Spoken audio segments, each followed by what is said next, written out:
Tottenham have a massive game against Bodo Glimt in the Europa League semi-final second leg. They see themselves 3-1 up from the first leg semi-final, but still have it all to do in the Arctic Circle of Norway. But many fans, pundits and various football personalities have had their say about Tottenham this season and in their Europa League run. So today on the talkSPORT YouTube channel, we're going to be discussing this and asking the question, are these people right or wrong about Tottenham Hotspur? But before we go any further, if you are new to the talkSPORT YouTube channel, then drop us a like, subscribe, hit the notification bell and also leave your comments down below. Are they right or are they wrong? So yeah, it's been quite a funny discourse about Tottenham since the last game in the Europa League against Bodo Glimt and heading into this fixture as well. You know, a lot of conversations have been had about us and also, funny enough, Manchester United, who are in the other semi-final against Athletic Bilbao and are already 3-0 up. So it's more than likely that whoever wins between Tottenham and Bodo Glimt, and I've made my thoughts clear, I'm quite confident ahead of this one, but whoever wins that tie will face Manchester United in the final in Bilbao, funnily enough. But I've seen lots of different videos and tweets and reactions about Spurs' Europa League run, about, you know, what this means for Tottenham in the final, and I just wanted to react to a few different pieces.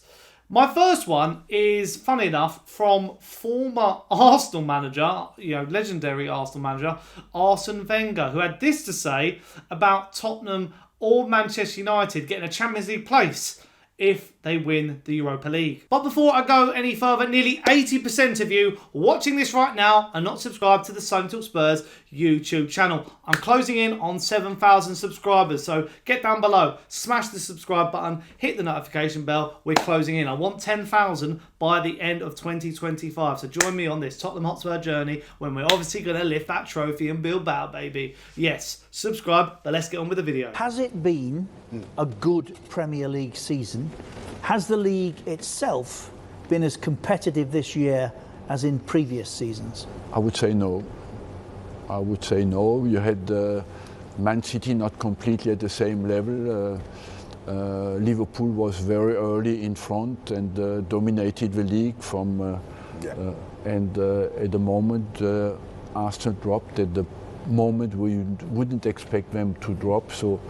Overall, I believe as well, the weaker teams were never as weak. I've never seen a team with 11 points at the end of the season. So it looks like the gulf between the top 8, 9 and really the bottom team is absolutely getting bigger every year. And what is a bit worrying is that you see the same teams going down and the same teams coming up. That is a little bit the vicious circle of a parachute payment that allows this team to keep their players and to be stronger than the teams who fight desperately to come up.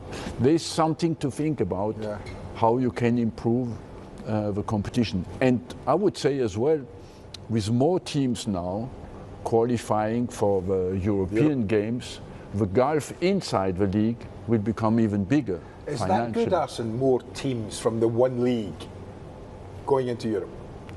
I don't believe so, because it will make the difference between top teams in England and the rest of Europe even bigger.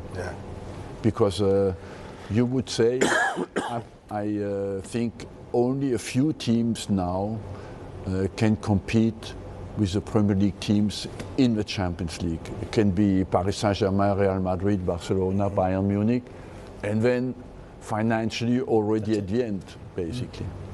Is it right that we are about to watch a Europa League final between two English clubs? One's 15th, 14th and 15th. 14th and 15th. The prize will be a place in the Champions League. Is that right? No. It's not.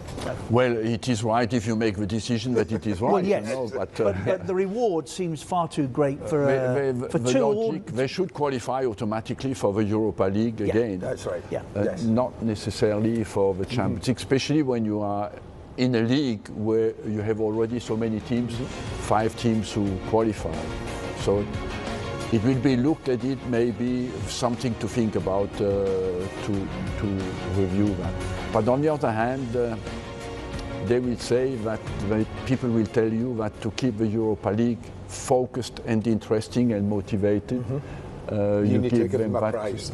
prize. Now, there's many things to unpack here because I believe, Tottenham winning the Europa League is massive because, one, it's massive for Tottenham in the sense, and Manchester United in the sense that they'll get Champions League football. Bearing in mind where both of these sides sit in the Premier League table.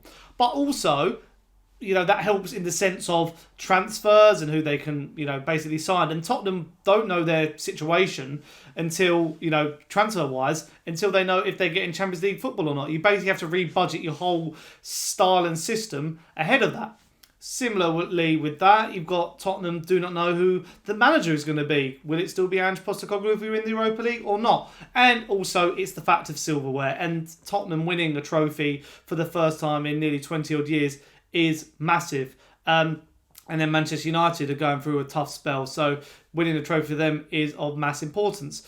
But the argument that Wenger makes here about Champions League football, it's been that case for years. It's been the case that for many years, I remember when we were first playing in the Europa League under Harry Redknapp, he didn't really take it seriously and would play a lot of the kids and the reserves. And what it meant was, the prize was a trophy, but we didn't really, we were focused on qualifying for top four.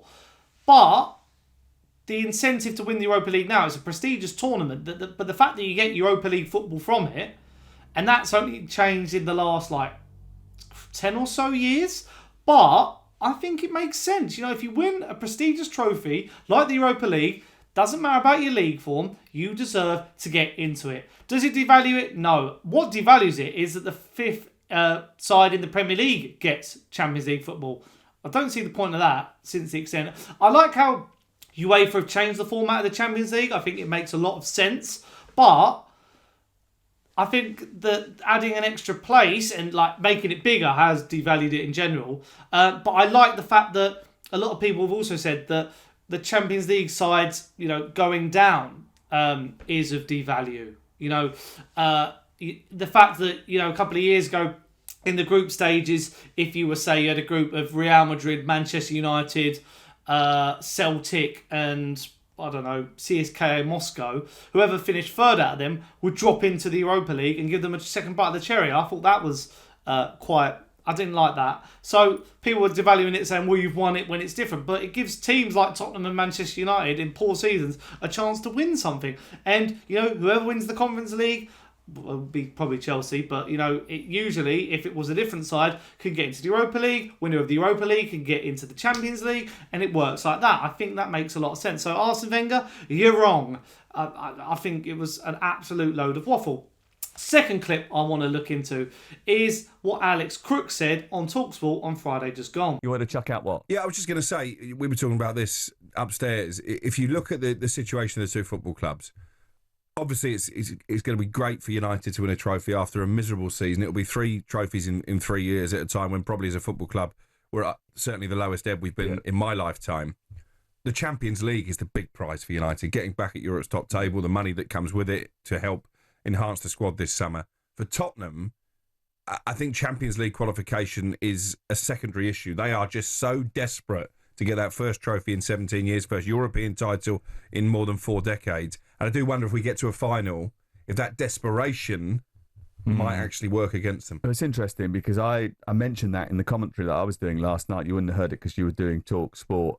But I think that is it. It's glory for Tottenham Hotspur. Whereas for Manchester United, even in this fallow period, they've been winning trophies. Mm-hmm. But getting to the Champions League is the ultimate aim for them. I think that's a byproduct of winning the Europa League for Tottenham Hotspur. They see it more as winning the trophy for the first time in 17 years. And I think that's why if you look at the two managers, Postecoglou spoke earlier in the season, I always win something in my second season. He's more focused on the trophy. I think Ruben Amorim knows, he's a realist, that actually even winning this Europa League doesn't mask the fact they've been dreadful. I'm not sure that Postecoglou has shown the same awareness when it comes to Tottenham's Premier League form. I think this is, you look at Tottenham at the moment and how their makeup is. Premier League, it's a whitewash, it's done, who cares? But what we're showing in the Europa League is very, very good. I'm really impressed with how we've performed in the Europa League. Not been as good, on the eye, but we're getting results and we're pulling stuff out the bag. I'm quite upset that, Lucas Bergvall is injured. That's bad. And James Maddison as well. Son's injury, he could be back. He might not be. And, I still back Tottenham, that this whole trophy hoodoo stuff. We will see what happens on the day. We beat Manchester United 3 times, this season. In 3, different varying games. One, a cup competition where it was an entertainment. We took the lead and we excited. But they came back into it, but we were comfortable. At Old Trafford, in the Premier League fixture, we absolutely blitzed them. But in the Premier League fixture at home, they were quite good, but we still beat them. So I'm still hopeful that there is a chance we could win that game. And I just have to disagree with what's being said here. Same with what actually Troy Deeney said in a recent talkSPORT shoot that I did, which was quite interesting. Who do you think needs to win this trophy more out of Spurs and United? Needs. Man U need to win it more. Because we expect Man U to win things. Even when it was poor under Ten Hag, they still won the FA Cup. When it's shit for Spurs, it's just shit. Yeah. They don't win. It's what it is, isn't it? So I think who needs it more is Man U. Who I'd like to see win it more is Spurs. I think that fan base deserves to have something to go and win. But do they fall into Man U of last year, and that keeps the manager on, and they say problems continue? I don't know. Is the honest answer? But I think who needs it more is Man U, because there's an expectation that Man United win things. Who would I like to see win it more is Spurs. I'd love for it to be a Man U Spurs final for how bad the season's been for both. I think it does our English Premier League even more justice. So we'll have Chelsea in one final. We could have Man U Spurs in another final. Could have Arsenal in another final. Do you get what I mean? And considering that this has been what we consider a poor, weakened Premier League, we're still in the finals of every major competition. So that would be that. But for working on talkSPORT week in, week out, I can't have Arsenal winning the Champions League, especially in my house. Yeah, I've got Mrs. an Arsenal fan. It's a waste of time, mate. Well, I hope you move over summer, because I hope they do. But moving on. Now, who does it mean more for? That's a very big question. I still think it means more for Tottenham because of this whole trophy. If we can win a trophy, that puts all the haters to bed.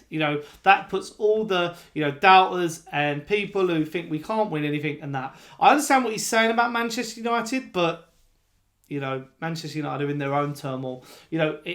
People are comparing the two sides, but I think it is a lot different, which is quite interesting. But a lot of people have had this debate about, Tottenham, what it means to them, and Manchester United, and can we do it? But, against Bodo Glimt, that is the game that is going to be very, very telling. But you're going to have to let me know in the comments down below. Do you think Tottenham are going to, be triumphant against Bodo Glimt? Do you agree with the statements that have been said by Wenger, Crookie, and also Troy Deeney? I'd be very interested to hear what you have to say about that, because if we saw from the weekend, Tottenham B team couldn't really beat West Ham, and United have rested all their players. They don't care. It's all focused on the Europa League. But yeah, let me know what you think in the comments down below. And as I say, leave your likes, subscribe, hit the notification bell because it lets you know when I go live. Also, we're very closing in on 7,000 subs, so join the Sonny Talk Spurs army today. But until next time, up the Spurs. I'll see you guys pretty soon. Ciao.